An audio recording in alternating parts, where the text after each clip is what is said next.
Laws of motion का last topic होगा theoretically. कल हम न्यूमेरिकल स्टार्ट करेंगे लॉज ऑफ मोशन के। तो इसमें सर्कुलर मोशन का जो लास्ट पोर्शन है वही हम पढ़ने जा रहे हैं, और वो है आपका motion of A car on A level road. पहले या कोई भी कार हो, साइकिल हो, कोई भी व्हीकल हो, ट्रक ही क्यों ना हो, है ना, उसका लेवल रोड पे मोशन किस तरह से होगा वो हमें देखना है। दूसरा, इसके बाद जो टॉपिक होगी वो होगा motion of A car on a bank road, है ना। तो लेवल रोड का मतलब हो जाता है बिल्कुल सीधा। रोड का अगर दो किनारे हैं तो दोनों किनारा एक सीधी लाइन में आएगा, है ना, एक ही लेवल एकदम सीधा होगा। सीधी रोड पे कोई ऑटोमोबाइल चलेगी, कार हो, ट्रक हो, बस हो, साइकिल हो, बाइक हो, स्कूटी हो, तो उसका मोशन हम एनालाइज करेंगे। और उसके बाद जब ये समझ में आ जाएगा तो फिर हम देखेंगे कि रोड अगर बैंक है तो क्या होगा। तो जितनी भी हाईवेज होती हैं या ओवर ब्रिजेस होता है, खास करके वहाँ पे जहाँ पे सर्कुलर टर्न आती है ना। जब सर्कुलर टर्न आने की बात होगी, मान लो रोड ऐसे सर्कुलर टर्न ले रहा है, कहीं भी आप ऐसे घूम रहे हो कार को लेके या बस को, तो वहाँ पर रोड को लेवल नहीं रखा जाता। कार की जो लेवल होती है, जैसे एक सीधी लाइन है तो वो थोड़ी ऐसे हो जाती है ना। तो ये सब क्यों होता है और इसके पीछे मोशन क्या है, इसके क्या फिजिक्स हैं, वो हमें पढ़ना है। तो आज ये टॉपिक लास्ट हो जाएगा आपका। आज ही आपका लॉज ऑफ मोशन भी ख़त्म हो जाएगा। कल न्यूमेरिकल करेंगे, कल से स्टार्ट करेंगे न्यूमेरिकल। अगले वीक तक सिर्फ न्यूमेरिकल ही चलेगा, ठीक है। मतलब अब आप न्यूमेरिकल बनाने की पोजीशन में हैं, तो स्टार्टिंग से खास करके पूरा रिवीजन आप कर लें स्टार्टिंग से, जितना भी है। आज के मतलब कल के क्लास के बाद फ्राइडे, सैटरडे, संडे 3 दिन मिलती है आपको, तो उसमें आप पूरे फिजिक्स का रिवीजन कर लेना। मंडे से प्रॉपर वे में कॉम्पिटिटिव लेवल के क्वेश्चंस कराएंगे, ठीक है। तो चलिए हम स्टार्ट करते हैं। Motion of A car on level road. इसमें क्या होता है, जैसे मान लीजिए कोई लेवल रोड है, तो लेवल रोड तो मैंने ऐसे बना दिया सीधा, ठीक, सीधी है, इसमें कोई भी छोड़ ऊपर नीचे उठा हुआ नहीं है, बिल्कुल सीधी सड़क है। अब इस पर कोई भी ऑटोमोबाइल चल रहा है, ठीक है। तो मान लो मैंने एक ऐसे बना दिया थोड़ा बस टाइप का, ये है ना, इसकी कोई ज़रूरत नहीं होती। मतलब आप ऐसे सिंपल मान लो कुछ भी है जो चल रही है, सरफेस पे चल रही है। तो यहाँ पर क्या होगा, motion of A car on level road. तो जैसे मैंने बताया आपको कि एक मैंने लेवल रोड लिया, ये जो हॉरिजॉन्टल लाइन है यही आपका लेवल रोड है, ठीक। और इस पर कोई मतलब आपकी ऑटोमोबाइल चल रही है, ऑटो चल रही है। तो सबसे पहले आप ये देखिए कि अगर मैं इसका मोशन एनालाइज करूं तो क्या होगा। ये चलने के लिए फ्रिक्शन तो ज़रूरी चाहिए ना, अगर फ्रिक्शन नहीं हो तो ये चलेगा क्या। अगर ये सरफेस पूरा ऑयली हो तो ये चलेगा नहीं। तो एक बाइक हो, कार हो, बस हो, कोई भी व्हीकल हो, इसको इस सरफेस पे चलने के लिए सरफेस का रफ होना ज़रूरी है और एक फ्रिक्शन का भी होना ज़रूरी है, ठीक है। तो अब मान लीजिए मैं इसका डायग्राम बनाऊँ तो इसका वेट यहाँ पे ऐसे लगेगा mg। फिर ये सरफेस जो है इस पर एक नॉर्मल फोर्स लगाएगा ऊपर की तरफ, ठीक है। और ये बॉडी मान लीजिए आगे आपकी चल रही है, ठीक है, इस तरह से चल रही है। तो जब ये इधर चलेगी तो फ्रिक्शन किधर लगेगा आपका, पीछे की तरफ, ठीक है। तो अगर हम ये देखें कि जो व्हीकल है उस पर कितने फोर्सेस लग रहे हैं, 3 forces act on A car,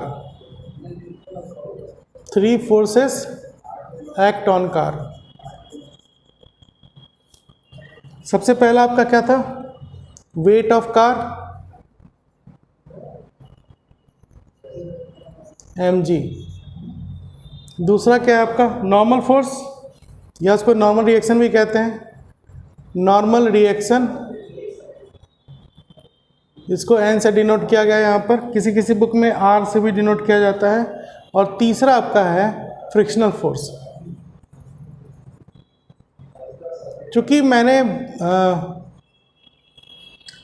vehicle को चला रखा है इसलिए ये फ्रिक्शन आपका स्टैटिक नहीं होगा, है ना, ये काइनेटिक फ्रिक्शन होगी। तो जनरली हम उसको सीधा फ्रिक्शन फोर्स लिख देते हैं, है ना, और ये हमारा हो गया F। अब आपसे अगर कोई ये पूछे कि कार कैसे चलती है तो आपका आंसर क्या होगा? आपका आंसर होगा फ्रिक्शन फोर्स से कार चलती है। तो आपको थोड़ा अजीब सा लगेगा। क्यों लगेगा अजीब सा? क्योंकि आप तो कार में पेट्रोल डालते हो, फ्यूल कंजम्पशन होता है तो कार चलता है ना। तब आप इसको ऐसे समझिए, आपकी कार में फ्यूल है, आपने कार को इंजन को स्टार्ट कर दिया, गियर में लगा दिया, वो रोड पे चल पड़ा है, सही है। इतना तो सबको पता है, चाहे बाइक हो, स्कूटर हो, जो भी ऐसे चलेगी। अब थोड़ी देर के लिए इमेजिन करो कि मैं उसको उठा दूँ, लिफ्ट कर दूँ ग्राउंड से, है ना, किसी प्लेटफॉर्म पे ऐसे उठा के रख दूँ और मैं कार के अंदर ही हूँ और मैं कार चलाता हूँ, इंजन ऑन कर दिया, गियर में लगा दिया, है ना, एक्सेलरेट कर रहे हैं उसको, तो आप देखो कार नहीं चलेगी, वो उसी जगह उसके पहिया घूमता रहेगा, सिर्फ पहिया रोल करता है। तो पेट्रोल या इंजन का काम क्या होता है कि पहिए को घुमाना, पहिए को रोल करना, उसका काम चलाना नहीं होता है। तो अब आप देखिए जब ऊपर चला गया तब तो कार नहीं चल रही है आपकी। वही जब सरफेस के कांटेक्ट में आ जाएगा उसका व्हील, तो व्हील क्या करेगा, ग्राउंड को ऐसे पुश करेगा, है ना। मान लो ये व्हील है, तो जब ये घूमता है ना, घूमते हुए ये ग्राउंड को ऐसे पुश करता है, ठीक। ग्राउंड को पुश करने की वजह से ग्राउंड भी इसको पुश करेगा, कांटेक्ट फोर्स है, कांटेक्ट फोर्स पेयर में लगता है। तो जब व्हील इसको ऐसे पुश करेगा तो ग्राउंड इसको आगे पुश कर देगा, जिसकी वजह से ये आगे चल पड़ेगा, ये पहिया आगे निकल जाएगा। और जब पहिया आगे निकल जाएगा तो इसके मोशन को चलने के लिए फिर एक और फ्रिक्शन लग जाएगा यहाँ पे, जो इसको अपोज करेगा, ठीक है। तो आप ये कह सकते हैं कि यहाँ ये दो जो पेयर हैं वो एक्चुअली में फ्रिक्शन फोर्स ही है, जो कांटेक्ट फोर्स है। तो यहाँ पे अलग से ऐसे लगाने की ज़रूरत नहीं है, आप ऐसे समझिए कि कांटेक्ट सरफेस के कांटेक्ट में जो फोर्स आएगा पेयर में, वो फ्रिक्शन फोर्स है, ठीक है। तो कार कैसे चलती है आपको समझ में आ गया। तो लेवल रोड पे किसी भी व्हीकल को चलाने के लिए हमें फ्रिक्शन की ज़रूरत पड़ती है, बिना फ्रिक्शन के व्हीकल आपका चलेगा नहीं। इतनी बात क्लियर हो गई। अब आप ये देखिए, ये तीन फोर्सेस आपके लग रहे हैं, ठीक है, लेवल रोड पे चल रहा है। तो अब मैं यहाँ पर ये देखूँ कि इक्वेशन अगर मैं बताऊँ यहाँ पर, तो वर्टिकल डायरेक्शन में तो कोई मोशन होगा नहीं, तो आप लिखोगे no motion along vertical, no motion along vertical direction, क्योंकि हमेशा ये कांटेक्ट बना रहेगा। ये नॉर्मल रिएक्शन का बना रहना ज़रूरी है। अगर ये नहीं बना रहेगा, गाड़ी उठ जाएगी, इसका मतलब हो गया कि नॉर्मल रिएक्शन नहीं है, तो फिर वो सरफेस पे नहीं है, तो कहीं और जा रही है गाड़ी, एक्सीडेंट वगैरह कुछ भी हो सकता है। तो प्रॉपर इक्विलिब्रियम के लिए, रोड पे बने रहने के लिए नॉर्मल रिएक्शन का होना ज़रूरी है। और अगर नॉर्मल रिएक्शन होगा तो फ्रिक्शन भी होगा, क्योंकि लॉ ऑफ फ्रिक्शन क्या कहता है, friction is directly proportional to normal force, ठीक। तो चलने के लिए फ्रिक्शन ज़रूरी है, और फ्रिक्शन तभी होगा जब आपका नॉर्मल फोर्स भी रहेगा। अब वर्टिकल डायरेक्शन में आपका नेट फोर्स 0 होना चाहिए, net force along y direction should be 0। तो आपका एक फोर्स ऊपर है n, और दूसरा फोर्स है नीचे, तो नीचे वाला नेगेटिव फोर्स हो गया, ऊपर वाला पॉजिटिव फोर्स हुआ, तो n minus m g equal to 0। तो हमारा रिजल्ट आया n equal to m g. तो y डायरेक्शन में हमने एक मल्टीप्लाई मतलब फोर्स बैलेंस करके इक्वेशन बना दिया। अब x डायरेक्शन में देखेंगे कि अगर ये चल रही है, सीधी रोड है, सीधी रोड है, तो ये फ्रिक्शन जो है यही आपको फोर्स प्रोवाइड कर रहा है जिससे ही चल रही है गाड़ी। तो friction is equal to mu n, पहले तो लॉज ऑफ फ्रिक्शन लिख दिया, ठीक। मैंने आपको क्या बताया था कि व्हील जो है आपका, ऐसे व्हील ग्राउंड को पुश की तो ग्राउंड भी इसको पुश कर देगा। तो ये कांटेक्ट वाली फोर्स जो है ये आपकी फ्रिक्शन है ना। ये जो कांटेक्ट फोर्स लग रही है यही आपकी फ्रिक्शन है। तो ये फ्रिक्शन, ये भी फ्रिक्शन, जिससे बॉडी आगे जा रही है। तो ये जो फ्रिक्शन आपका आया, ये तो लॉज ऑफ फ्रिक्शन है जो इस मोशन को अपोज करेगा। लेकिन इधर वाली बात करें, जो ग्राउंड इसको पुश किया आगे की तरफ, ये तो उसको एक्सेलरेट कर रहा है, तो फिर फ्रिक्शन इक्वल टू हो जाएगा ma, है ना। ये वाली फ्रिक्शन इसको एक्सेलरेट कर रहा है और ये वाला फ्रिक्शन इसको अपोज कर रहा है, तो ये वाला आपका लॉज ऑफ फ्रिक्शन से आ गया μn, और ये क्या हो गया F is equal to ma। ठीक, अब आप ये देखिए यहाँ पर x डायरेक्शन में हम क्या करेंगे, इक्विलिब्रियम के लिए, for equilibrium of body along x axis हम लिख देंगे μn is equal to ma। अब n की वैल्यू हो जाएगी mg, तो ma, ये mm कैंसिल हो गया, तो a इज इक्वल टू क्या निकला, μg। तो लेवल रोड पे, सीधी रोड पे किसी भी व्हीकल की एक्सेलरेशन हो जाएगी म्यू इंटू जी। ठीक है, इतनी बात समझ में आई, है ना। तो अभी आपने पढ़ा था, ये आपका है लेवल रोड पे। लेवल रोड पे क्या हमारा डायनामिक्स होता है वो आपने देखा, मतलब सीधी सड़क पे चल रहे हैं, बाइक से चल रहे हैं, कार से, कोई भी व्हीकल है। अब हम पढ़ने जा रहे हैं कि लेवल रोड ही है लेकिन सर्कुलर ट्रैक है। लेवल रोड है लेकिन सर्कुलर ट्रैक है, मतलब सीधा आप सड़क पे चल रहे हैं, सीधा सीधा चल रहे हैं, और सीधा चलते चलते आपको एक सर्कुलर टर्न मिला रोड पे। ठीक है, और जो सर्कुलर टर्न मिला, motion of car on a level circular turn.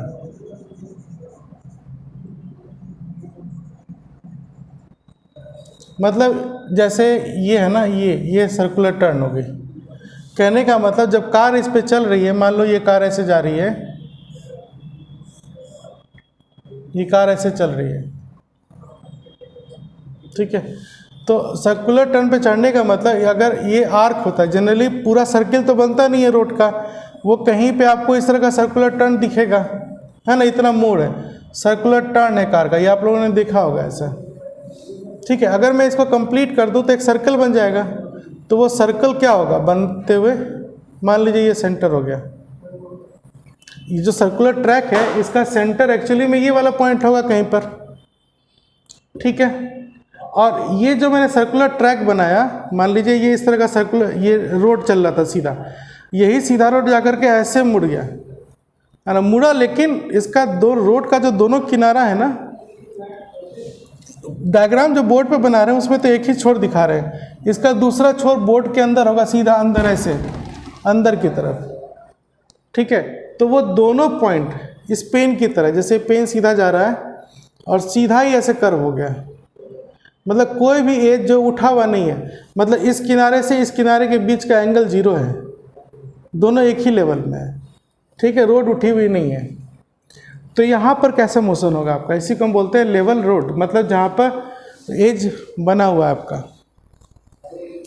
तो इस कंडीशन में हम क्या देखेंगे कि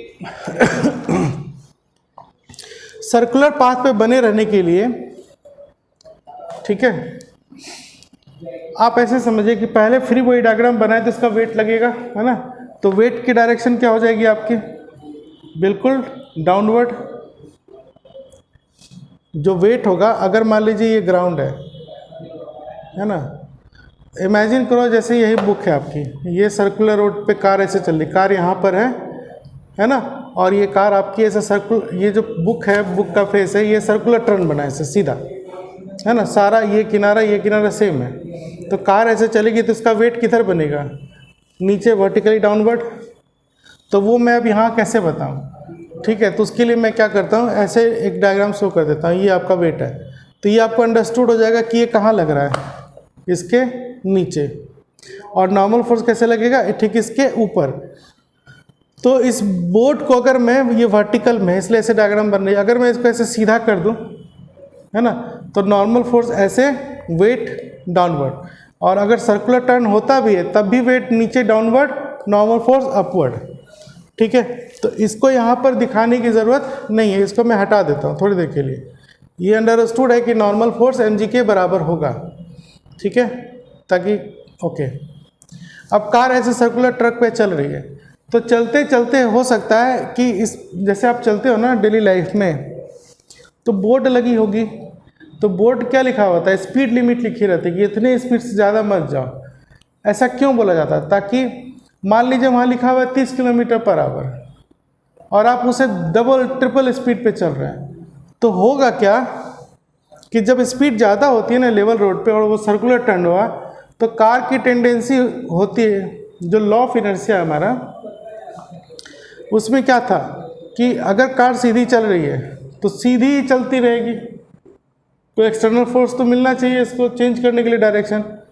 तो अब अचानक चलते हुए सर्कुलर टर्न आ गया, तो ड्राइवर कितना भी उसको चेंज करना चाहे तो मशीन को चेंज करेगा, फ्रिक्शन को कैसे चेंज करेगा?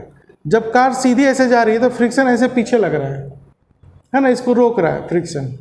लेकिन अचानक जब ऐसे सर्कुलर टर्न लेगा तो ये कार की टेंडेंसी होगी सीधा जाने की, मतलब वो इस ट्रैक से बाहर जाना चाहेगा, कार जो है ट्रैक से बाहर जाने लगेगी, एक्सीडेंट वाली पोजीशन आ जाएगी, ठीक है। तो उस टाइम क्या होगा, रोड की फ्रिक्शन एडजस्ट कर लेगी अपने आप को।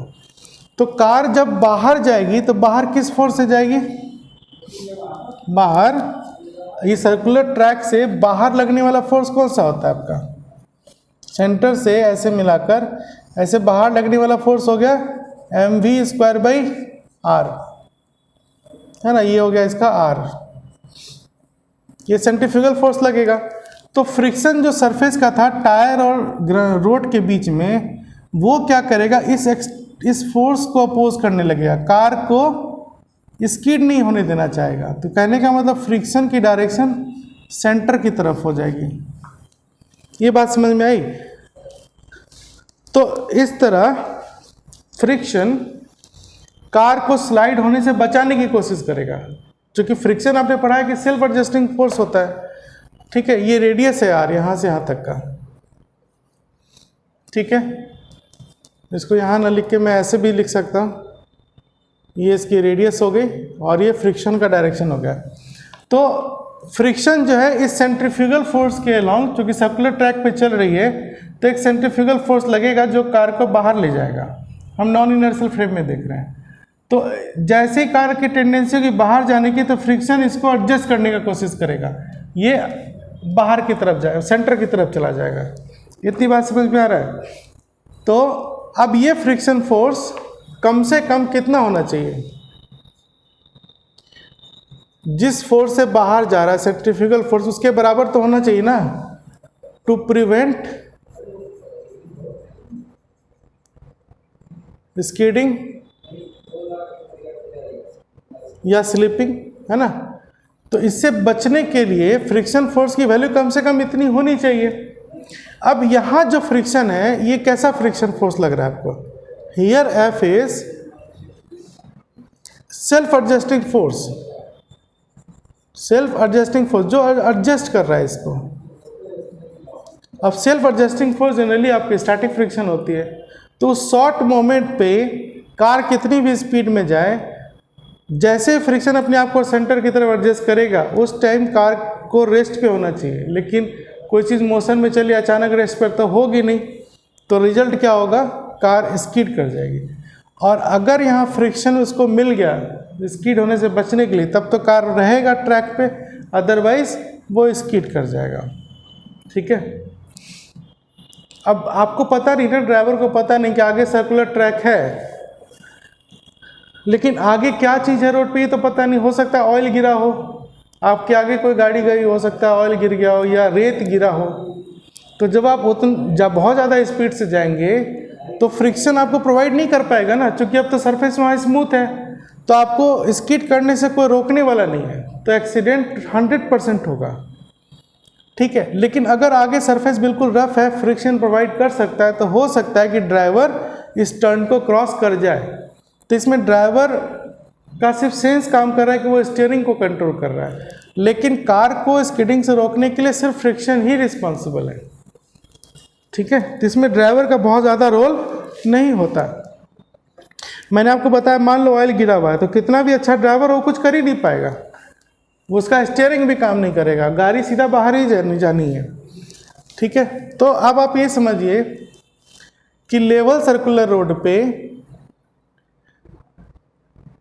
कार बाहर जा सकती है अगर उसकी स्पीड ज़्यादा हुई तो इस बाहर जाने को रोकने के लिए फ्रिक्शन एडजस्ट कर लेगा, सेंटर की तरफ जाता है, ये प्रैक्टिकल फैक्ट है। तो F इजिकल टू क्या निकला आपका, mv²/r, ये हमारा फर्स्ट इक्वेशन है। अब अगर मैं लॉज ऑफ फ्रिक्शन देखूं, फ्रॉम लॉ ऑफ फ्रिक्शन, वो क्या कहता है,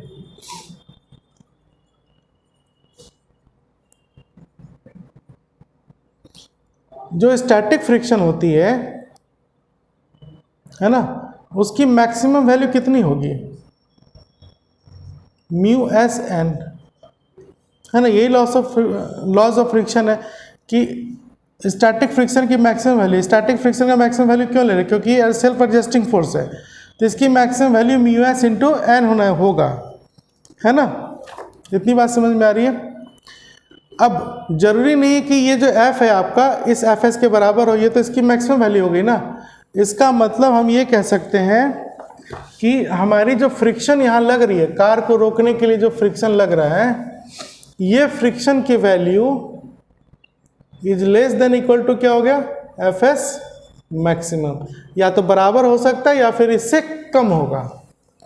इतनी बात समझ में आई, ठीक। अब ये फ्रिक्शन की वैल्यू क्या आ जाएगी आपकी, is less than equal to μS × n, है ना। Fs मैक्सिमम की वैल्यू डाल दिया हमने, ठीक है। तो ये आपका सेकेंड इक्वेशन हो गया। फर्स्ट इक्वेशन आपने क्या लिखा था, इसके पहले जो फर्स्ट इक्वेशन था आपका कि ये फ्रिक्शन इसको बराबर करे, एडजस्ट करे, mv²/r, ये हमारा फर्स्ट इक्वेशन था। अब इन दोनों को कंपेयर अगर हम करें, ठीक है, तो क्या मिलेगा मुझे, mv²/r, है ना, ये F की जगह ये वाली वैल्यू डालिए, is must be less than equal to μSn, ठीक है।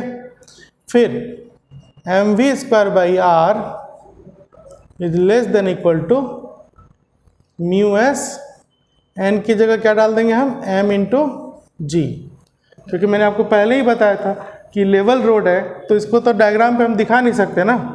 नॉर्मल फोर्स चाहे वो सीधा चले चाहे वो ऐसे टर्न ले, नॉर्मल फोर्स परपेंडिकुलर ही लगेगा ऊपर, और वेट भी परपेंडिकुलर डाउनवर्ड लगेगा। मतलब अगर मैं इस बोर्ड की बात करूं तो नॉर्मल फोर्स का डायरेक्शन ऐसे है, पेन की डायरेक्शन में, और वेट का डायरेक्शन नीचे ऐसे अंदर, ठीक है, ग्राउंड पे परपेंडिकुलर, ठीक है। तो अब इस डायग्राम का काम हो गया। तो अगर मैं इसको हटा दूं यहाँ से, तो अब हमारा रिजल्ट क्या आ रहा है, mm कैंसिल हो जाएगा, तो v² is less than equal to μS rg, है ना। तो v is less than equal to √μS r × g, ठीक है। इतनी बात समझ में आ रही है। तो ये आपकी स्पीड आ गई। मतलब अगर आप चलते हुए रोड अगर सीधी ये चल रही है और अचानक चलते हुए सर्कुलर टर्न आ जाता है ना, जैसे जसपुर से रांची आएंगे तो गुमला के पहले एक टर्न मिलेगा बड़ा सा, बहुत सारा टर्न, तो उस जगह स्पीड जो है व्हीकल की वो इसी इक्वेशन को फॉलो करनी चाहिए, क्योंकि वहाँ भी रोड जो है आपका लेवल रोड है ना, सीधा रोड है, बैंक किया हुआ नहीं है, ठीक। तो इस इक्वेशन से क्या पता चलता है, इसकी मैक्सिमम वैल्यू इक्वल टू वाली आ जाएगी। तो मैक्सिमम वैल्यू होनी चाहिए वेलोसिटी की √μS × rg, r हो गया रेडियस ऑफ सर्कुलर ट्रैक, मतलब इससे ज़्यादा नहीं होना चाहिए, इससे कम होगा तो चलेगा, ठीक है। इतनी बात समझ में आ गई। या आप ऐसे देख लें, मैं इसको मिटाऊं तो अब आप देखो क्या मुझे मिलेगा, नेक्स्ट पार्ट हमारा इक्वेशन का, इसी इक्वेशन को यहाँ से अगर मैं लिखूँ तो mu s r g should be greater than equal to v square, है ना। तो mu s is greater than equal to v square by r g, ये भी एक इक्वेशन आ गया। उसी ट्रैक के लिए सर्कुलर ट्रैक है लेकिन लेवल रोड है, तो ये तो v की लिमिट है, ये मैक्सिमम वैल्यू आ गई, और ये उस रोड की स्टैटिक कोफिशिएंट फ्रिक्शन की वैल्यू हो गई। मतलब जब आप इंजीनियर हैं, रोड बना रहे हैं, तो आपको पता है होना चाहिए कि आपको, देखो आप इंजीनियर, आप रोड बना रहे हो, आपको ये नहीं पता ना कि कल इस पे कौन सा ड्राइवर कितने स्पीड से आएगा, क्या चला के जाएगा। तो आप क्या करोगे वहाँ पर, आप अपने तरफ से आपके पास जो बेस्ट मटेरियल अवेलेबल है उसके हिसाब से आपने एक रोड बना दिया, है ना। रोड बना दिया तो आपको पता होगा कि म्यू एस की वैल्यू क्या है, और जब आपको म्यू एस की वैल्यू पता चल गई तो आपको स्पीड पता चल जाएगा। तो आप वहाँ पे बोर्ड लगा दोगे कि इस रोड पे ये फ्रिक्शन है, उसके हिसाब से इतना स्पीड होना चाहिए, इससे ज़्यादा चलोगे तो कुछ भी हो सकता है ना, डेंजर हो गया। एक बात ये हो गई, या इस फॉर्मूले से हमें ये पता चलेगा कि आपको पता है कि एक नॉर्मली जहाँ पे बोर्ड लगी हुई है 30 किलोमीटर, वहाँ भी ड्राइवर जो है 60 to 80 चलाते हैं प्रैक्टिकली, है ना। जहाँ बोर्ड 30 से 60 और उनको कुछ होता नहीं, वो निकल जाते हैं। तो इसके हिसाब से यहाँ वैल्यू रख के म्यू एस निकाली जाए। तो ये म्यू एस जब निकलेगा तो हो सकता है इंजीनियर को लगे कि इसमें तो कॉस्ट बहुत ज़्यादा आ जाएगा बनाने में, ठीक है, इसलिए वो इस चीज़ को इग्नोर करके यहाँ से बनाते हैं। पहले इसको सेलेक्ट करेंगे फिर ये बनाएंगे। इतनी बात समझ में आई। तो ये आपकी फिजिक्स थी लेवल सर्कुलर रोड के लिए, समझ में आई बात। तो अभी जो आपने चीज़ें पढ़ी हैं, ये सर्कुलर टर्न पे अगर कोई व्हीकल चलेगा तो उसकी ये डायनेमिक्स है। इसमें सबसे इम्पॉर्टेंट कॉन्सेप्ट क्या था कि जब कार स्किड कर रही होगी या स्लिप कर रही होगी, तो जब वो सर्कुलर ट्रैक से बाहर जाएगा तो उस टाइम फ्रिक्शन उसको बचाने की कोशिश करेगा, और जिस वजह से वो उस सेंट्रीफ्यूगल फोर्स के ठीक अपोजिट लगेगा।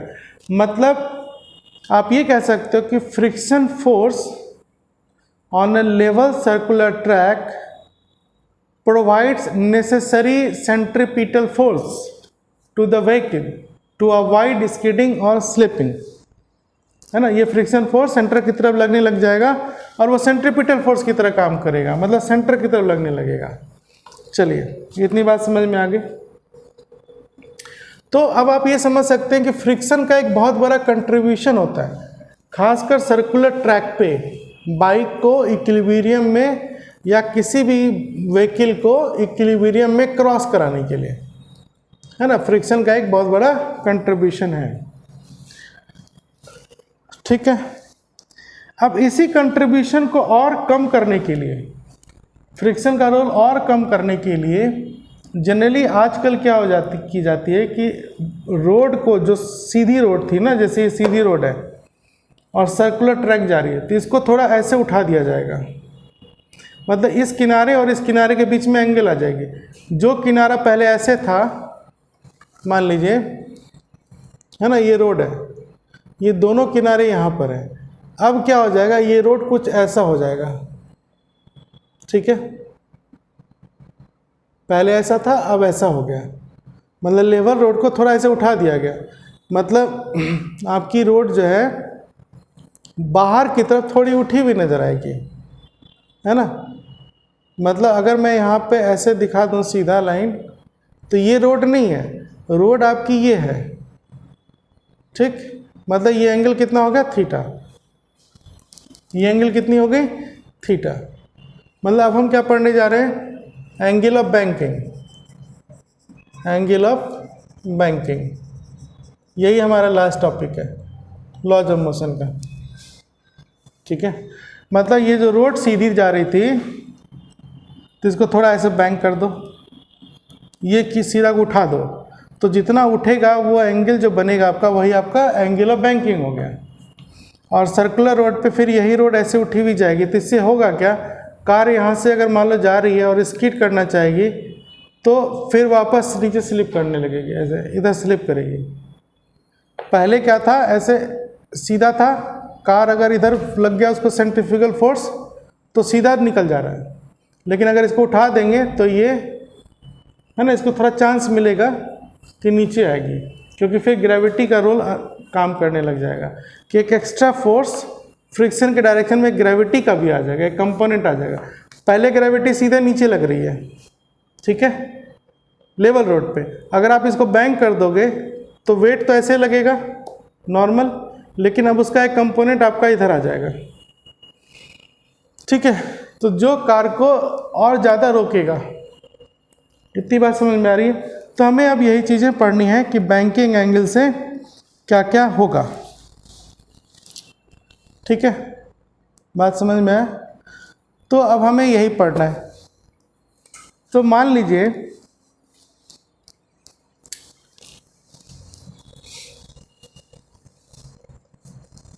इस चीज़ को समझने के लिए मैं क्या करता हूँ, एक सर्कल बनाया,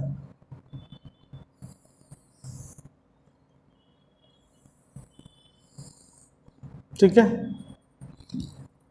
एक और सर्कल बना दिया उसी सेंटर का, है ना, और बाकी हम मिटा देते फिर ऐसे, ठीक है, ये आ गया। अब जो ये बैंक सर्कुलर ट्रैक है, तो सर्कुलर ट्रैक की जो रोड की जो लेंथ होगी ना वो ऐसे होगी, ये वाली, ठीक है, और ये पहले कैसा था आपका, इस तरह था, कितने एंगल से घूम गया, बैंक कितने एंगल से की गई इसको, थीटा एंगल से, मतलब ये वाला सिरा ऐसे उठा दिया गया। तो अब यहाँ पे अगर कोई व्हीकल है, ठीक, और इसको अगर एक सेंट्रीफ्यूगल फोर्स मिला इसे जाने के लिए बाहर की तरफ, जिससे कि वो स्कीड कर रहा है, मान लो, है ना, आर आपका रेडियस ऑफ ट्रैक हो गया, तो फ्रिक्शन क्या होगा, सेंटर की तरफ लगेगा, इसको एडजस्ट करने लगेगा। फ्रिक्शन जो है सेंटर की तरफ लगने लगेगा उस सेंट्रीफ्यूगल फोर्स को बचाने के लिए, ठीक है।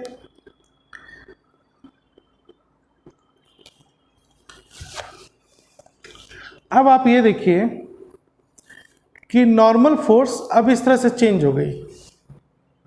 जो नॉर्मल फोर्स पहले ऐसे लगना चाहिए था, जैसे रोड मैंने बताया ये पुराना लेवल रोड है ना, इसको मैं अगर ऐसे समझाऊं तो ये लेवल रोड थी, नॉर्मल फोर्स ऐसे लगना चाहिए था, अब ये लेवल रोड ऐसे घूम गया, है ना, तो ये नॉर्मल फोर्स भी ऐसे घूम जाएगा, क्योंकि नॉर्मल फोर्स तो हमेशा सरफेस पे परपेंडिकुलर होता है, ठीक है, समझ में आ रहा मैं क्या बोल रहा हूँ।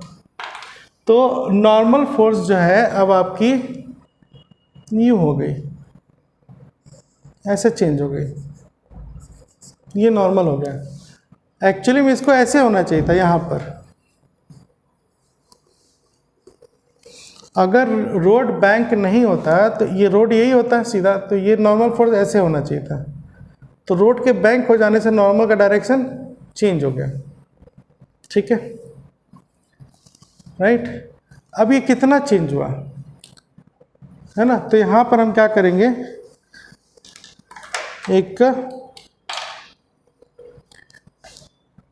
एक वर्टिकल लाइन ड्रॉ कर देंगे, ठीक है। अब आप देखो, अगर ये एंगल थीटा है तो ये एंगल भी थीटा ही होगा, ठीक है, जिसकी वजह से एक कंपोनेंट आपका इधर काम करेगा n cos थीटा, ठीक है, और एक कंपोनेंट आपका इस डायरेक्शन में काम करेगा, इस तरफ,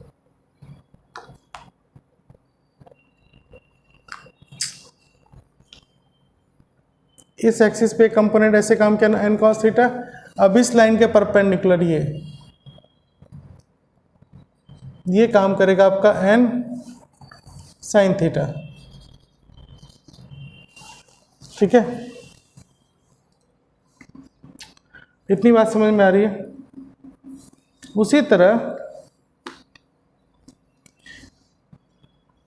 ये जो कार का सेंटर है ना, या व्हीकल का, ये सारी चीज़ें तो आपको समझ में आ गई।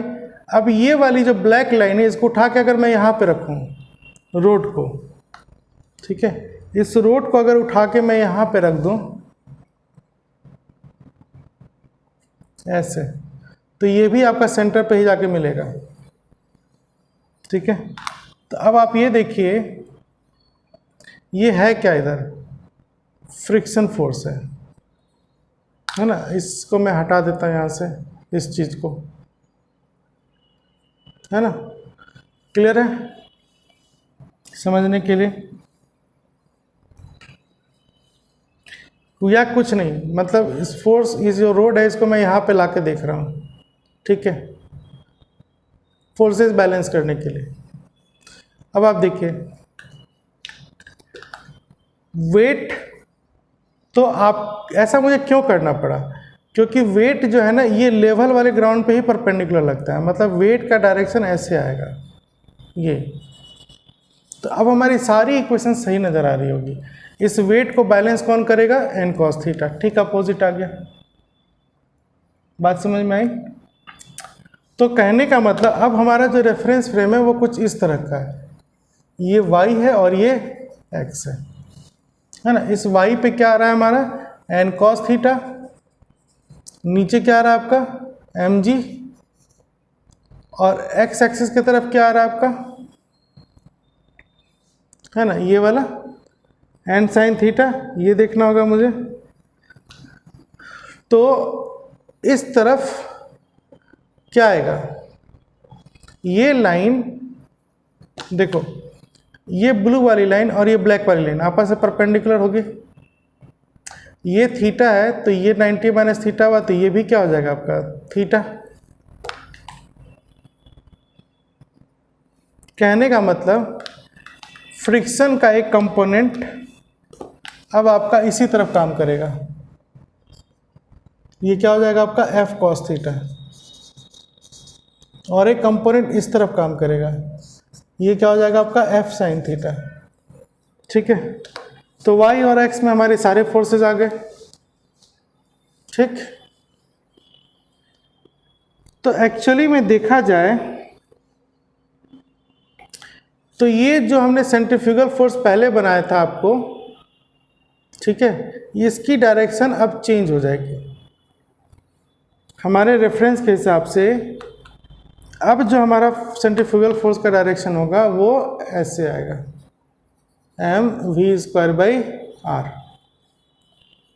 ठीक है, मतलब एक इक्वेशन ऐसे बना सकते थे हम लेवल रोड पे, और उसी को बैंक कर दिया। बैंक कर देने से हमारा मेजर हमें क्या करना हो गया?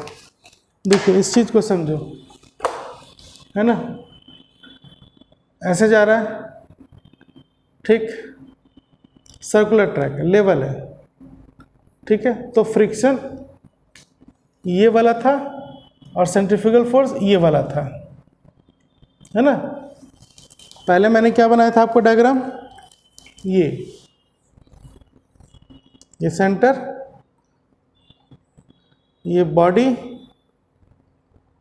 ऐसे स्कीड करेगा, मान लो mv²/r, और इधर फ्रिक्शन। ठीक, ये था जो मैंने यहाँ से मिटाया था आपको, ये वाला ये मिटाया था, वो यही था।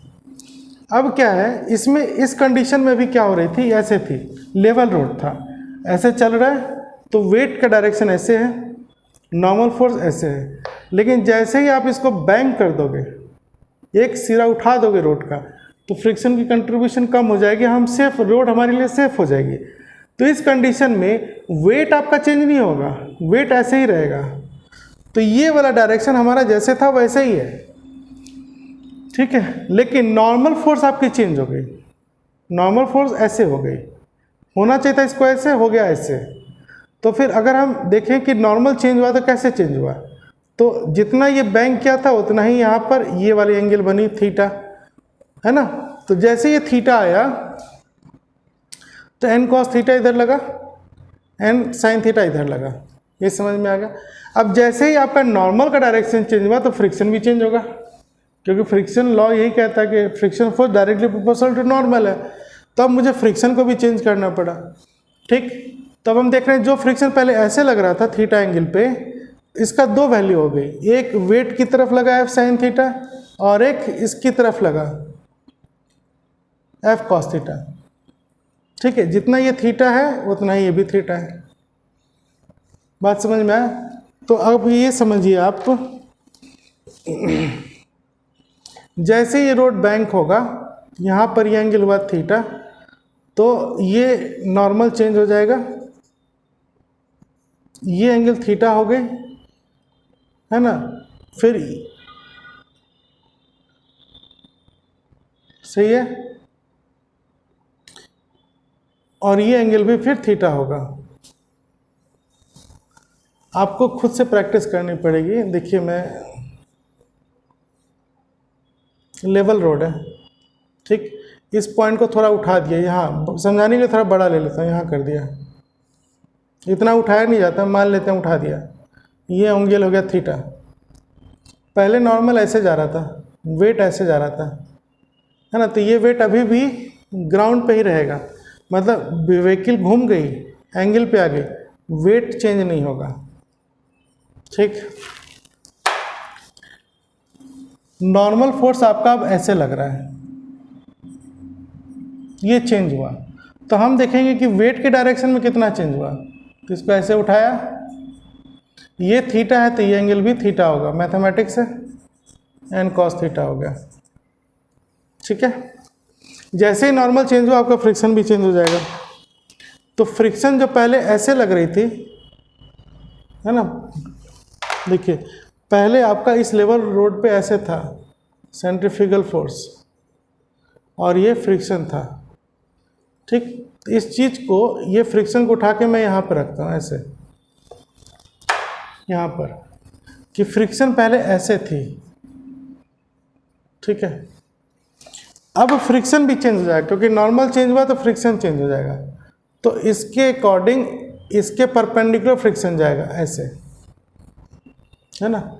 तो ये थीटा है तो ये एंगल भी थीटा हुआ। तो अब इस फ्रिक्शन का एक कंपोनेंट इधर हो गया एफ कॉस थीटा, और एक कंपोनेंट इधर आ जाएगा एफ साइन थीटा। चीज़ें समझ में आ गई। और इस एन का एक कंपोनेंट एन कॉस थीटा इधर और एक कॉस थीटा इधर, एन साइन थीटा इधर, है ना। अब ये जो फ्रिक्शन चेंज हुआ है ना, तो ये फ्रिक्शन चेंज क्यों हुआ? सेंट्रीफ्यूगल फोर्स को बैलेंस करने के लिए। मतलब बैंकिंग कंडीशन पे जैसे रोड बैंक होगा तो सेंट्रीफ्यूगल फोर्स इधर नहीं लगेगा, सेंट्रीफ्यूगल फोर्स अब इधर लगेगी, इधर स्किड कराएगी गाड़ी को। ओह, समझ में आ गया। अब आप इसको बार बार प्रैक्टिस करना, ठीक है, तभी आपको समझ में आएगा। क्लियर? तो कहने का मतलब हमारा अब इक्वेशन क्या बनेगा, है ना। तो पहले हम देखते हैं हमारी जो एक्सिस बनी थी अब ऐसे बन गई है, वाई और एक्स। तो इस डायरेक्शन में ये एन कॉस थीटा और नीचे क्या है हमारा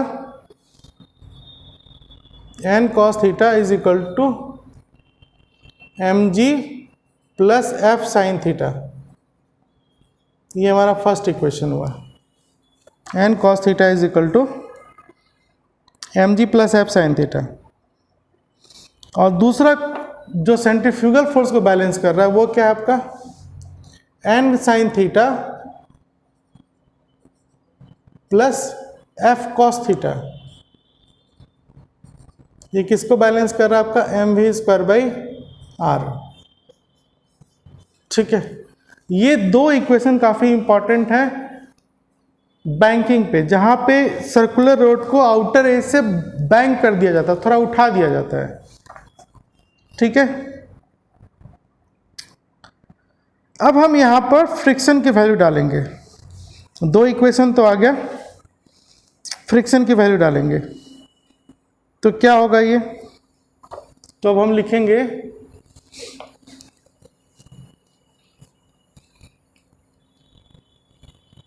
फ्रॉम लॉ ऑफ फ्रिक्शन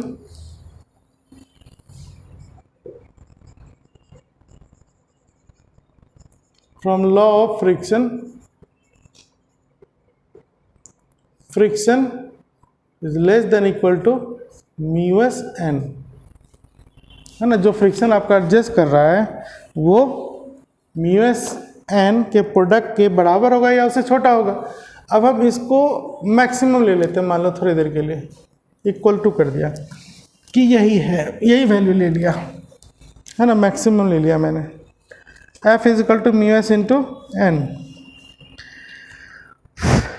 ठीक है। तो अब हम क्या करेंगे, जहाँ जहाँ F है वहाँ पर हम ये म्यू एस इंटू एन की वैल्यू डाल देंगे, ठीक है। तो क्या हो जाएगा, ये हमारा इक्वेशन थर्ड हो गया, ठीक।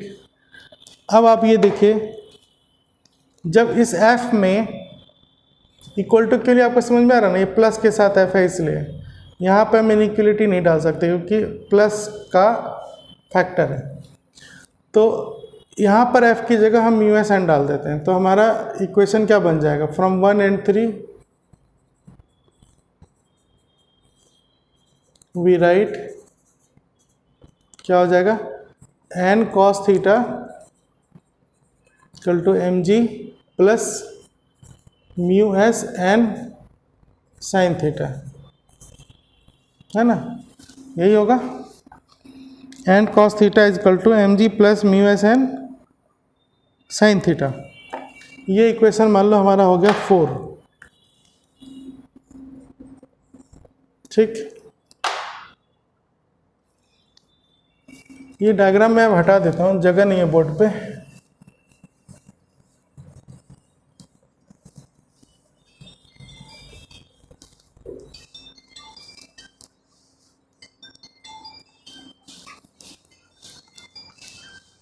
ठीक है, अब हम क्या देखेंगे, यहाँ पर F की वैल्यू डालिए 2 में, from 2 and 4 we write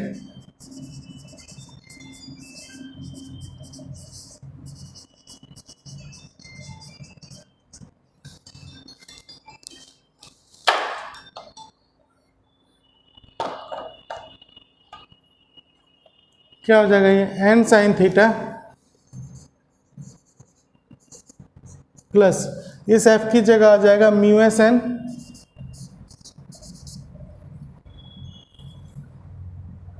N sine theta plus mu s n, फिर ये cos theta is equal to m v square by r. ये हमारा हो गया इक्वेशन 5।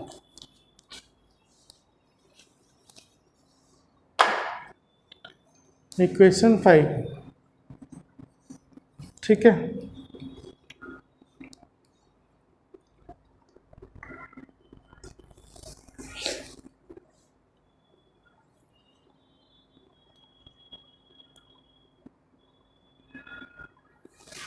अब हमारे पास है ना 1 2 3, इसको रिलेट करके ये 2 इक्वेशन बना लिए, है ना। कंसेप्चुअली एफबीडी से पहले ये आया, फिर ये आया, फिर लॉस ये आया। अब इन दोनों को रिलेट करके मैंने ये दोनों मेन इक्वेशन बना दिया। अब हम क्या करेंगे फर्दर स्टेज में, ठीक, हमारे पास ये 2 इक्वेशन दिख रहे हैं। ये जो n है ना, इसमें भी है और इसमें भी है, मुझे इन दोनों से n को हटाना है, ठीक है। तो क्या करूँगा, यहाँ से n की वैल्यू निकालते हैं, इसमें सब्स्टिट्यूट कर देते हैं। तो यहाँ से n की वैल्यू कैसे आएगी, n cos theta minus mu s n sine theta is equal to क्या रह जाएगा, एम जी, है ना, फ्रॉम 1, है ना, फ्रॉम 4 मैंने ये लिखा। अब यहाँ से n कॉमन लो, ठीक लिखा है ना, n कॉमन ले लो, क्या बच जाएगा, cos theta minus mu s sine theta is equal to m g. तो यहाँ से मुझे n की वैल्यू आ गई mg by cos theta minus mu s sine theta. ठीक है, ये इक्वेशन हो गया 6। ठीक है, अब मुझे क्या करना है, इस n की वैल्यू को इस पे डालना है। ठीक है, इस n की वैल्यू को हम यहाँ पर डालेंगे। तो कैसे डालेंगे हम,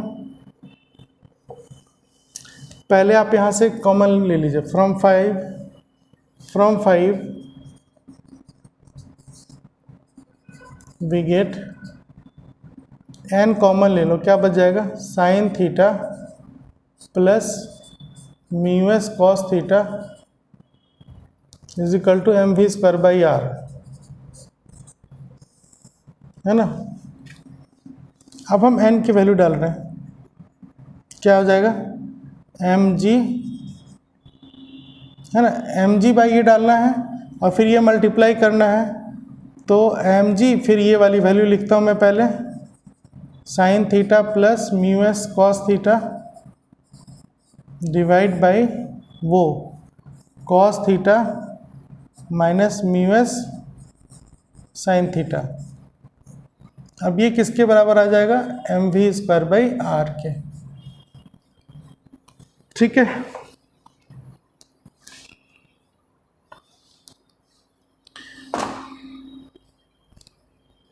आगे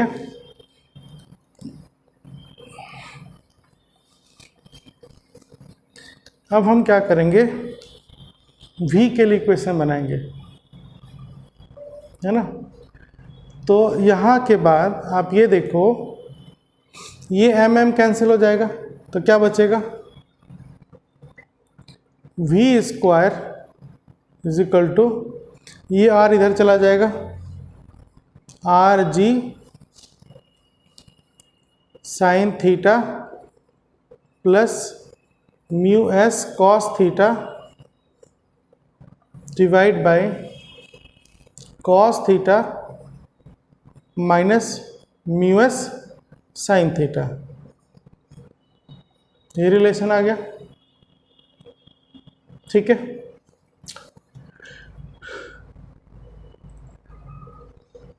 है ना। तो ये जो वेलोसिटी आपको आ रही है, ये क्या आ रही है आपकी, मैक्सिमम वेलोसिटी। मतलब v अगर मैं निकालूं तो मैक्सिमम अंडर रूट ये आ जाएगा। ठीक है, अब मैं इसको और अगर सिंप्लीफाई करूं तो देखो, tan थीटा आपका होता है sine theta by cos theta. तो अगर मैं ऊपर में कॉस थीटा डिवाइड कर दूं और नीचे भी कॉस थीटा डिवाइड कर दूं, कोई फर्क पड़ेगा। मतलब मैं ये चाह रहा हूं कि इसमें कॉस थीटा डिवाइड कर दो, इसमें भी कॉस थीटा डिवाइड कर दो, कोई फर्क पड़ेगा, ये तो कट ही जाएगा, है ना। तो इसके डिवाइड करने से क्या होगा, आर जी, जब कॉस थीटा डिवाइड होगा तो इसमें भी और इसमें भी, तो sine theta by cos theta क्या हो जाएगा, tan theta plus mu S divide by, नीचे क्या आ जाएगा आपका, cos theta by cos theta 1 minus mu s tan theta, है ना। ये आपका क्या निकला, वी स्क्वायर। ठीक है,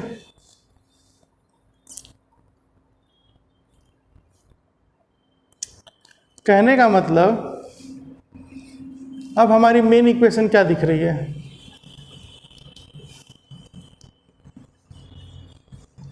ना। अब मैं अगर मेन इक्वेशन देखूं तो मुझे क्या दिखेगा, v square, v is equal to under root r g mu s plus tan theta divide by 1 minus mu s tan theta. ये रिलेशन आ गया। तो ये जो वेलोसिटी आ रही है ना आपकी, ये मैक्सिमम वेलोसिटी आ गई। This is maximum velocity of a car और a vehicle on a banked circular path. ठीक है, या आप ये कह लो कि यही आपकी मैक्सिमम पॉसिबल स्पीड होगी। ठीक है।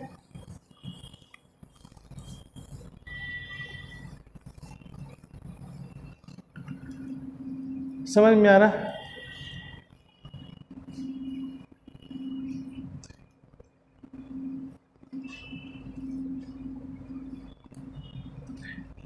अब अगर रोड पे फ्रिक्शन नहीं है, मान लीजिए थोड़ी देर के लिए, इन अब्सेंस ऑफ फ्रिक्शन, मतलब फ्रिक्शन नहीं है या हम फ्रिक्शन को नेग्लेक्ट कर रहे हैं, है ना, दोनों केसेस में। मतलब न्यूमेरिकल बनाने, ये तो प्रैक्टिकल थ्योरी है। न्यूमेरिकल बनाने के लिए केसेस होते हैं ना कि फ्रिक्शन को नेग्लेक्ट कर दो या फ्रिक्शन को इग्नोर कर दो। तो मान लो अब इन अब्सेंस ऑफ फ्रिक्शन बिल्कुल स्मूथ सरफेस है, तो म्यू एस क्या हो जाएगा आपका 0। तब ये मैक्सिमम वेलोसिटी क्या आएगी, under root r g tan theta divide by 1 minus 0 into tan theta, 0 हो जाएगा। मतलब मैक्सिमम स्पीड फिर आपका क्या आ जाएगा, under root r g tan theta. तो ये फॉर्मूला कब लगेगा, सर्कुलर ट्रैक पे ही लगेगा। थीटा क्या है आपका, एंगल ऑफ बैंकिंग, मतलब सर्कुलर ट्रैक बैंक है, लेकिन जो सर्कुलर ट्रैक बैंक है अगर वो स्मूथ है, फ्रिक्शन नहीं है, इन एब्सेंस ऑफ फ्रिक्शन और फॉर स्मूथ सरफेसेस, है ना, स्मूथ है, तो मैक्सिमम वेलोसिटी इतनी आएगी अंडर रूट टेन थीटा। यहाँ से अगर आप टेन थीटा की वैल्यू निकालो तो ये आ जाएगा आपका maximum velocity square by r जी। ठीक है, तो ये पूरा का पूरा एक केस हो गया कि सर्कुलर बैंक्ड रोड है और स्मूथ सरफेस है, मतलब फ्रिक्शन नहीं है, तब आपका जो एंगल ऑफ बैंकिंग है वो कितनी आएगी, v square maximum by r g, या उस स्मूथ सर्कुलर बैंक्ड रोड पे व्हीकल की मैक्सिमम स्पीड होनी चाहिए under root r g tan theta, जब फ्रिक्शन नहीं है, स्मूथ सरफेस है। और अगर फ्रिक्शन है तो फिर ये होगा। ठीक है, अब इसमें एक चीज और चेक कर सकते हैं, to check,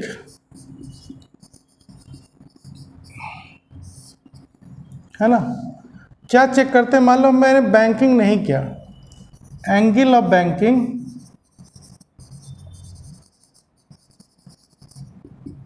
theta is equal to 0, मतलब लेवल रोड हो गया। तो लेवल रोड की तो थ्योरी आप पढ़ चुके हैं, तो देखो इससे वो रिलेशन आता है या नहीं। तो मैक्सिमम वेलोसिटी अब क्या आ जाएगा, under root r g tan 0 क्या होता है 0,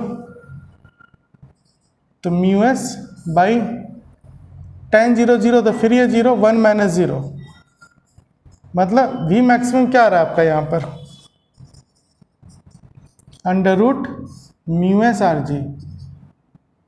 यही पढ़ा था ना, वहाँ पे आर कैपिटल था। ठीक है, वही रिलेशन आ गया।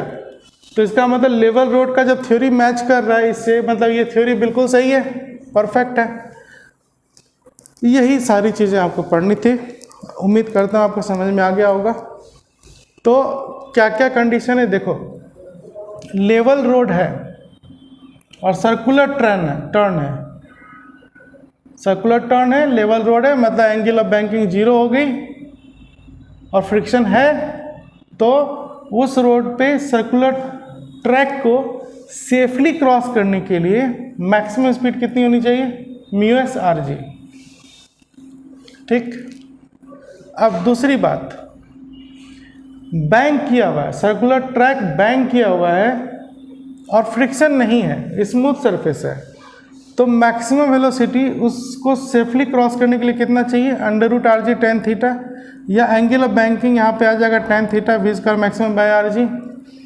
और ये आपका मोस्ट इंपॉर्टेंट कॉमन रिलेशन हो गया कि फ्रिक्शन भी है, बैंकिंग भी है, और सर्कुलर ट्रैक को क्रॉस करेंगे तो मैक्सिमम स्पीड ये होगी। तो यही हमारा मेन रिलेशन है।